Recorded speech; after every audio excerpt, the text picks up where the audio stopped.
Yeah, the question is whether or not construction activities at the school site, which we see are immediately adjacent to where we have this valley plume, right?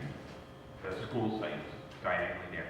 Could construction activities not change what's going on beneath the ground to raise the phthalates into a problem where they're going to be closer to the surface?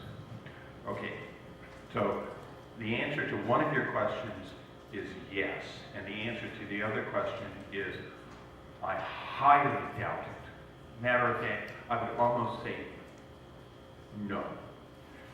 Yeah, when you do construction down in the ground, you have the potential to change the conditions that are there sufficient to not only move groundwater, but anything else that's going on down there, anything, right?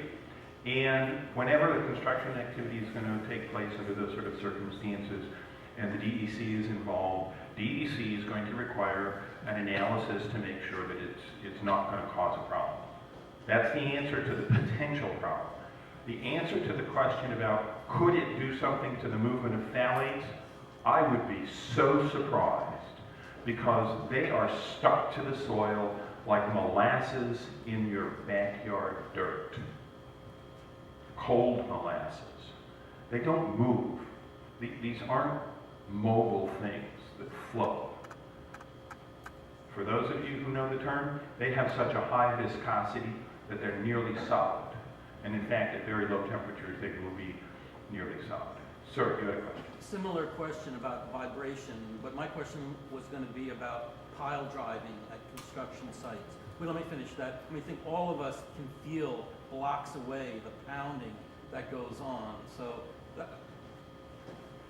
yeah, the question is whether or not the pile driving that's going on for the construction just over on Commerce Street, I think, everywhere, and everywhere else, is that a source of altering the movement of things underground?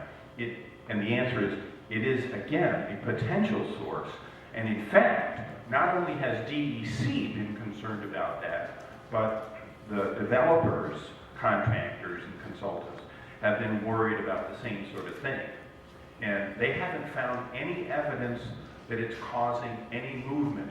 And the evidence is that line of wells that they have that goes from where we know we have this, either the center of the source or where we have a problem, out to where there is no evidence of contamination. And we don't find anything changing from before until now while they are pile driving like their lives depend on it.